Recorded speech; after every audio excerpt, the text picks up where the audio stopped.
Sabi ko naman sa inyo mga kaibon, malamang madadagdagan pa tungkol sa par ino, partial ino. Marami pa rin po nagtatanong at hindi naman katakataka, no? Kahit ako, matagal bago ko na-gets yun. So, ang karamihan ng mga tanong mga kaibon is, katulad nito kay Jolly Rock Malvar. Maganda. Dali Ayun si Jolly, sorry, medyo na, sorry. Teka lang ayun, Jolly Rock Malvar, teka, yung ilaw Ayun sabi niya, magandang hapon sir. Gusto ko lang po sana tanungin regarding sa patayin ko kaya yung ilaw na yun o kaya ganito. Ayun. Gusto ko lang po sana tanungin sir regarding sa recent post nyo na partial ino. Since partial ino sila, pwede bang makapagpalabas ng ino sa parisang back-to-back na partial ino? Kaibon, tama naman. Hindi naman mali itong tanong. Kaya lang, mahalata nyo sa paggamit niya ng salitang partial ino na, na parang ang tingin ko ang interpretation ko sa tanong niya, akala niya, at hindi lang siya nagtanong, marami pa po, yung partial ino is mutation. Ayun. Ganito po yan mga kaibon. Kung napakinggan niyo yung mga par blue natin na vlog, lumalabas na ang par blue or partial blue is category. And under that category, nandyan po yung B1, B2, ayan po yung traditional na par blue na alam natin, At aqua B1, aqua B2, partial blue din po yan o par blue na matatawag. Pati mismo yung homozygote aqua, di ba? Paulit-ulit kong binanggit yun. Par blue din pong matatawag. Kaya under that category po yun. Under sa category ng par blue, nandyan ang aqua, nandyan ang aqua B1, aqua B2. Yung aqua B1 at aqua B2, yung phenotype niya yung par blue. Ngayon, ganun din po sa par ino. Na ang ibig sabihin ng par, para naman medyo maano natin, Ang ibig sabihin lang ng par, abbreviated din po uli, partial ino. Ayun partial ino. Ayan partial ino. So ngayon mga kaibon, para lang malinaw, ang partial, ibig sabihin, hindi kumpleto. Maaring kalahati, maaring 3/4, maaring 1/4. Yun. Partial bakit partial ino? Kasi po, hindi talaga siya ino. Hindi siya 99% nagtatanggal ng melanin. Partial lang. Maaring 50%, yun nga yung pastel. At yung deck naman, ito, under partial ino category. Ayun, para malinaw, lagyan natin, category. Ayun. Category po yan. And under partial ino, meron tayong pastel na single mutation po ito, base mutation. And under partial ino, meron tayong dark-eyed clear o yung deck. Ayan, dark-eyed clear. Ayan, under partial ino o par ino, category nga pastel tsaka deck. Okay, so ito, hindi po ito mutation, yung par ino. Mutation siya, pero category siya. Mga mutation, mga. So, under par ino, may pastel ka, may deck ka. Ngayon, pagka nag-combine ka ng pastel deck, mukha pa rin siyang partial ino, yung phenotype niya. Ganon din yung deck ino. 'Di ba? May black eye pa rin ang deck ino. So partial ino siya. Hindi talaga natanggal yung melanin sa mata. So yun yung partial ino. Balikan nyo rin po yung partial blue. Magigets nyo kagad yung paliwanag dito na kategory ito. So ngayon, balik tayo kay Jolly Rock Malvar. So nung napanood niya, sabi niya sa akin, sir, napanood ko na, nagets ko na, sabi niya. Kaya lang nakakatuwa dahil taga Hawaii po ito, si Jolly Rock Malvar, taga Hawaii. Nakagilap niya tayo. Ayun, bago lang daw siya sa pag-iibon. At ang hirap palang kumuha ng mga mutation na bago. Yung mga mutation na nagsulputan dito sa atin, yung mga orange waves, aqua, mga ganyan. Abay, wala pa pala dun sa Hawaii. At mismo din sa Amerika, nahirapan sila. In fact, kakakuha lang daw niya ng mga opaline fishers galing sa Florida pa. Ito, from Hawaii, si Jolly Rock Malvar. Pakita naman natin ng konti yan. Ayun. Yan, kakakuha lang niya yata nung ilang buwan ba? Parang 6 months pa lang yata. O nung March lang nga ba? Itong mga fisher niya. From Florida naman. Ayan, ayan. Yung mga nakakuha niya. Di ba nakakatuwa naman from Hawaii, nahagila pa yung natin. Ito blue U-wing daw to. Ito B1 B2 na na parang double factor bio. Ayun Oh, ayan oh, gaganda oh. Ayan, yun, sabi niya, yung mga opaline fishes, kaka-import galing Florida last March. Bye, thank you, Jolly Rock Malvar from Hawaii. Okay naman. Okay na, isang tanong mga kaibon. Ay, sabi nga ni LT Avery from Cagayan de Oro City, si Lynch Avery. Eh, nalilito nga siya sa yellow bull at white bull. Sabi niya, ba yan? Hindi ako makapag-ID, nakakalito. Marami po malilito talaga. Kasi nga po, ulitin natin mga kaibon, ang yellow bulls po na tinatawag nyo, ito po yung yung maladilaw na. Tapos yung rampa puti na. Okay, kung hindi opaline. Kasi pag yung yellow bulls nyo opaline, dilaw na rin yung yung rampa. So kung hindi siya opaline, kasi gustong-gusto natin muna non-opa, no? Inuulit-ulit ko yan kasi makikita nyo yung original form or original phenotype ng mga mutation kung hindi pa siya opa o hindi pa kumakarga ang opa. So non-opa. So pagka non-opa, ang yellow bulls po ay puti ang rampa at halos lutino na yung yung katawan, pati kulay niya. Pero itim ang mata. O yan may mapapakita ba tayo maraming yellow bulls dito? Sa dami, hindi na tuloy ako nakapagpakita. At hahaba kasi yung oras natin mga kaibon, pasensya na no. Minsan ako din mismo, dahil hindi naman 24/7, ito lang din ang gagawin ko. Alam nyo naman, di ko ito pinagkakitaan. Alam niyo na yun. Barya-barya. Papasala yung butin lang, naalala ko. Yung barya na yan mga kaibon, ang ating pasasalamatan dyan. Kaya barya dahil nga konti lang sila. Pero sizable din yung pinapadala nila mga stars. Ian Bernardino, 50 stars nung nakaraan. Si Joey Atienza naman, ako major sponsor natin to, si Joey Atienza. 50 stars din. Si R. Errol Intong, madalas 30 stars. Si Jamini Avery, sunod-sunod din yan. At si Abu Josh naman, naku po naman, very consistent si Abu Josh. Merong isa, nakalimutan ko pangalan. Bago lang, nagpadala ng 1 star naman, no? Pasensya na, hindi ko mabalikan dahil masyadong umahaba itong natin, itong video. So ngayon, balik tayo sa yellow bulls mga kaibon, Itong yellow bulls. Siguro alam nyo na, i-post nyo na rin pagkatapos itong vlog yung yellow bulls. Hindi ko na masyadong mabalikan yung mga may yellow bulls na posting. Basta dilaw, parang lutino nga siya, parang lutino na. Pero itim ang mata. Okay? So kaya siguro tinawag na yellow bulls dahil siguro ang bulls eye sa dart, itim yata. Alam ko itim, di ba? Yung bulls eye sa dart. Kaya yellow katawan, pero bulls eye itim. Kasi yung mata itim. Ko lang yan, hula ko lang kung bakit tinawag na yellow bulls. So ngayon mga kaibon, anong meron sa yellow bulls? Bakit parang nagkakalituhan? Kasi nga po binanggit ko na ang yellow bulls, pagka nilagyan natin yan ng nag-ID tayo, yellow bulls split ino, hindi na po yun accurate. Kasi nga po, ito para lang with emphasis, pag ganyan, pa iba-ibang angulo. Dahil po ang yellow bulls, mga kaibon, hindi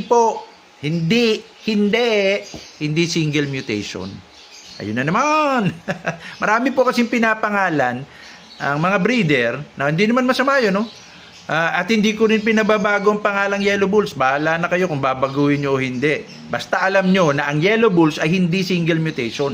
Kombinasyon po ito mga kaibon. Kombinasyon. Ang yellow bulls po ay kombinasyon, ulitin natin ng DEC, dark-eyed clear at ng ino. Okay naman, sulat na natin para siguradong maalala. Ayan lakihan natin Yellow bulls po mga kaibon, yung tinatawag ng yellow bulls ay kombinasyon ng dark-eyed clear at plus ino. Ayan yellow bulls equals dark-eyed clear plus ino. Kombinasyon po iyan ng DEC ino naman. Kasi nga, dahil allele genes yan, kahit isang DEC lang sa isang chromosome at isang ino sa isang chromosome, lalabas kaagad ang pagiging yellow bulls. Parang katulad nito. Ayun, yan, Naalala nyo, yung pinagparis nating pastel tsaka lutino? Palitan nyo lang po ito ng dark-eyed clear o DEC.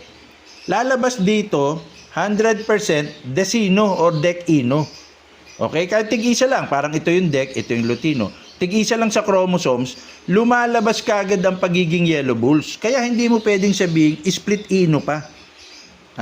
dahil nga alil sila, dahil alil, lalabas ka agad kahit tig-isa lang. Kung tutusin po, ang deck, pastel tsaka ino, recessive. Parang aqua, B1 at B2 nga. Sabi ko nga, pareho lang ng galawan eh. Oh, recessive po yan. Kung tig-isa lang yan, tulad nito, pastel, tig-isa, lutino, isa. Dapat yan, split pastel, split lutino. Hindi dapat lalabas. Pero dahil nga, alil genes sila, alil, pareho sila ng genetic address. Lumalabas kagad ang pagiging pastel ino. So hindi mo pwedeng sabihin kung may pastel ino ka na split ino pa. Lalo na yung yellow bulls kasi nga yun nga yung deck ino eh. O, pag sinabi mong meron ako yellow bulls split ino, hindi mo na pwedeng sabihin yun kasi nga lumabas na yung pagiging deck ino niya. Papalitan nyo lang to ng deck. Ito deck, papalitan nyo. Kasama sa lutino, 100% desino. Ayan o. So, hindi na siya ma-split kasi lalabas kagad yung pagiging desino. Lagyan na natin dito desino para maalala nyo. O, ayan o. Kung mapapalitan to ng deck, lagyan na rin natin to kunwari deck. O, ayan, deck o. Times, deck times ino, lutino. Ang lalabas, desino 100%. Desino. Ayun o. Na, yellow bulls naman ang tawag nyo. Ayan ha, para gets na gets nyo kagad o. Tawag nyo sa desino, yellow bulls. Meaning, yung yellow bulls, dalawang mutation ang nag-combine. Allele genes, deck, tsaka ino. Ayan! So ngayon, bakit mahalaga, sir? Bakit gusto nyong ipatawag yung deck ino yung yellow bulls? Again, I encourage you to use the proper term, the accurate term. Kasi pag pinalitan nyo na sa ID nyo ang yellow bulls ng deck ino, hindi na kayo magkakamaling maglalagay pa ng split ino. O, di ba? Kaya siguro yung yellow bulls, kunwari, nag-back to back yellow bulls ako, sir. Nilagay ko sa ID ko. Yellow bulls split ino. Back to back yon. So, ang cock, yellow bull split ino. Ang hen, yellow bull split ino. Kaya maglalabas ng ino yan, sir. Ba't kung tutusin tama? Maglalabas talaga ng ino yun. Kasi pag pinagparis mo, mabilis ang mabilis ang squid ball method. Tingnan nyo, O, ayan, cock. Hen. O, deck ino. So, meron ka ditong deck D. Meron ka ditong ino. Ay na lang, hindi na ayan na lang, ay na lang Ganun din dito, back to back deck, D, ino. 1, 2, 3, 4. Hindi ko, mahaba lang lalabas yan mga kaibon 100% pagka nag-combine kayo sa squid ball method natin. Lalabas dyan, 100%. Ay, sorry, 100%. Mali. Ayun tuloy, kakaisip ko, mamadaliin ko. Babaguhin natin mga kaibon. So, 1, sorry, mali. 1 and 3. Okay, 1, meron kang deck. Sa 3 mo, meron ka rin deck. Ayun, di may homozygote deck ka na. Visual deck na yan. Yung 1 and 4, may deck ka dito. Nasaan yung 4 mo? May ino ka. So, may 25% ka na kagad na deck ino. Diba? Deck, ino. Ito, deck, tsaka deck. And then, 2 and 4. Ino yung 2. 4 ino din. Ayun. Kaya maglalabas ka nga ng ino na visual. Ayun. Diba? Yung sinasabi ko. Ngayon, 2 and 3 pa pala. Bago nag 2 and 4, nagmadali 2 and 3. 2 is ino. 3 is deck. So, 50% ka, deck ino na naman. Ino to ino. Deck. So, may 50% ka, deck ino ang lalabas o yellow bulls. May 25% ka, deck lang. Homozygote deck o visual deck. And another 25% ino. Visual ino or homozygote ino. Kaya, pag sinabi mo, kasi yellow bulls to Diba, deck ino yan Yellow bulls na back to back. Yellow bulls times yellow bulls back to back. Ayan, yellow bulls Nag-back to back Yan ang squid ball method sa yellow bulls na deck ino, di ba? So kaya tama pa rin pag sinabi mo ngayon, sir. Ang ko sa yellow bulls ko na back to back, nilagay ko sa sa ID ko na split ino. Tama ako, sir. Bakit tama? Kasi sir, naglabas naman talaga ng ino eh. Oh, tama in a way, kasi nga, pag ginawan mo ng squid ball, lalabas talaga na 25% may ino. Pero bakit maling tawaging split ino? Kasi nga, ang yellow balls mismo, nag-manifest na kagad. Lumabas na kagad yung interaction ng deck tsaka ng ino. Again, ulitin natin ha. Lumabas na kasi kagad yung interaction ng deck tsaka ino kasi allele gene sila. Allele. So, in a way, hindi mo na pwedeng sabihin split ino kasi nag-manifest na kagad sa phenotype eh. Nagkaroon na kagad ng interaction, naging deck ino na kagad yung phenotype or yellow balls na tinatawag nyo. Kaya yun ang nakakalito mga kaibon. Kasi iisipin nyo, tama naman sinabi ko, split ino, nakapagpalabas ng visual ino yung back-to-back yellow balls ko eh.